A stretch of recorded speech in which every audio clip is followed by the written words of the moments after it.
Efa ndresaka ny zava-misy ara-pahasalamana any amin'ny tanàna an-dranopiso ihany tsika dia navaozana tanteraka ny fitoeram-pitsaboana CSB ao amin'ny tanàna an-dranopiso Taolaniaro Omaly no nanatanterahana izany marimarina kokoa dia ny faraparan'ny herinandro teo zany no nanaovana ny fandraisana ity ivitoerana ara-pahasalamana ity ivitoeram-pahasalamana izay heverina fa ho tombony lehibe ho an'ireo mponina any an-toerana amin'ny centre d'éclatement azy satria dia commune 5 no iandry eketany maro zany ny vahoaka mampiasa izany toerana izany. Nahazo foto-drafitr'asa vaovao ny commune Ranopiso dia ny fanavaozana ny CSB2 izay efa nitete sy simba tanteraka teo aloha ary nitambatra ny marary sy ny mpiteraka tao amin'izany ivitoerana pitsaboana izany. Amin'izao efa afaka mitokana izy ireo. Ity trano ity zany dia azo lazaina hoe nampalahelo ihany satria efa nisy dépression indroa zay nandalo teto dia tsisy marary zany ato satria nalemidôly zany zavatra tato amin'ity trano ity ka atahorana hiandrera dia fahitavan'ireo mpiombonantoka miaraka aminay moa zany dia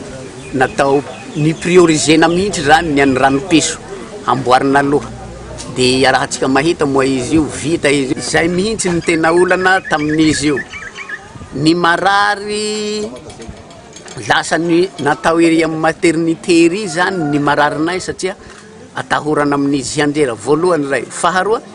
rehefa tonga ny orana ny TTB izy io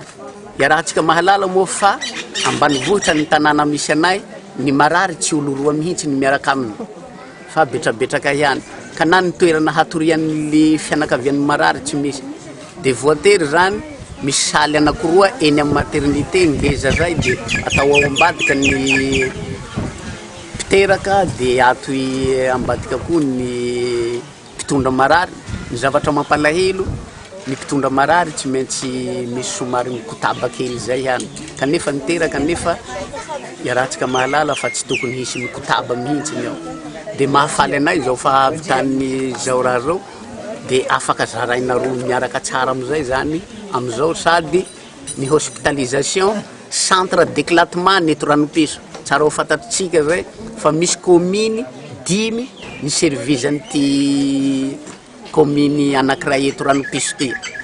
Mandray ny marary rehetra ny CSB izay mpitsabo no lehiben'izany. Isan'ny rongatra nitazomoka tao amin'ity toerana ity ny volana janoary sy ny volana febroary teo raha toa ka mahery ny 10 isam-bolana ireo olona voa nitazomoka tamin'ny taona 2024 sy 2017 iny dia nitombo be izany tamin'ity taona 2024 ity izay tafiakatra 770 tamin'ny volana janoary zany hoe ny iray volana ary 750 ny volana febroary tsy nisy kosa nefa ny namoiny ainy. Fa raha taty aorina tena mihena zany ny isan'ny voan'ny fivalanana tamin'izay fotoanano ray fa ny tazomoka ny tena miakatra indrindra amin'izao fotoana itenenantsika zao. Fa isan'ny olana ho an'ny CSB ny fitahirizana ny vaksiny mangataka ny ananana panneau solaire izy ireo satria indraindray misy ny fahatarana eo amin'ny famatsiana petrôla entina ampandehanana ny vaty tafampangatsiahana. Misy efatra moa ny piasa ny fahasalamana ao amin'ity ivitoeram-pitsaboana ity